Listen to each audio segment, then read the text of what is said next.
Right now, beneath your feet, giant slabs of rock are drifting across the planet, so slowly you'd never notice. But every so often, that slow drift turns into a sudden, violent shake. We call it an earthquake. And once you understand what's really happening underground, you'll never look at the ground the same way again. Before I continue, please give this video a thumbs up and share it with your friends so more people can discover this content. I'm on a mission to hit 1,000 subscribers, so if you haven't already, please subscribe. Every single one counts and helps this channel grow. Let's start with the basics. The Earth's outer shell isn't one solid piece.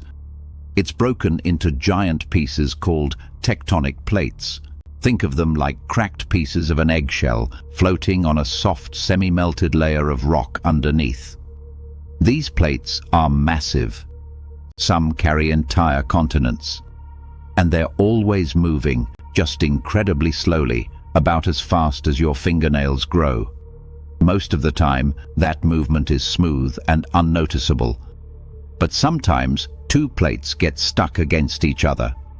Friction holds them in place while pressure keeps building and building and building underground, like bending a stick further and further.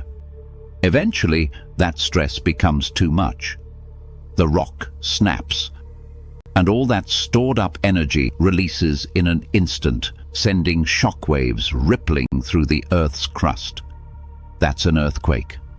Scientists call the crack where this happens a fault. And the exact point underground where the rupture starts is called the focus or hypocenter. Directly above that, on the surface, is the epicenter, the point where the shaking is usually felt the strongest. But plate movement isn't the only trigger. Volcanoes can cause earthquakes too. As molten rock, magma, which is extremely hot liquid and semi-liquid rock located deep beneath the Earth's surface, pushes upward through cracks in a volcano, it fractures the surrounding rock, creating small tremors. Scientists actually use these tiny earthquakes as an early warning sign that an eruption might be coming. And here's something a lot of people don't realize. Humans can trigger earthquakes too. Filling massive reservoirs behind dams, injecting fluid underground during fracking or large-scale mining operations can all shift the stress in the Earth's crust enough to set off seismic activity. Most of these are small, but not always. So where are you most likely to feel one of these? There's a region nicknamed the Ring of Fire, circling the Pacific Ocean. It runs through Japan, Indonesia, New Zealand, and the western coasts of North and South America.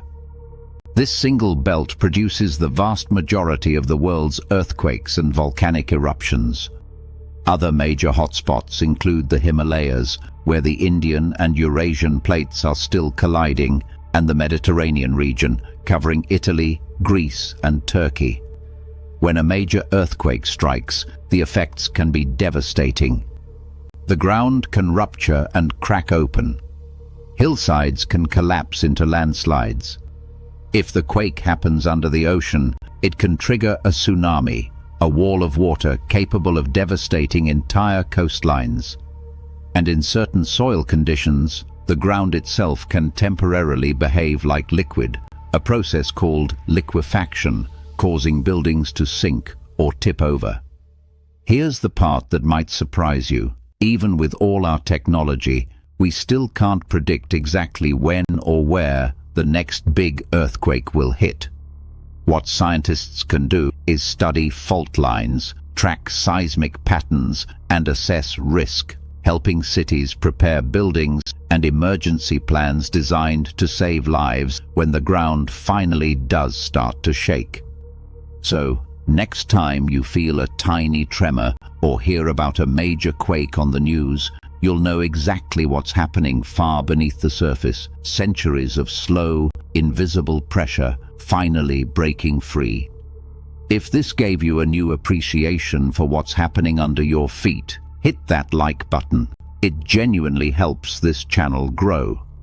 Subscribe so you don't miss the next deep dive, because we're constantly digging into the science behind the world around us.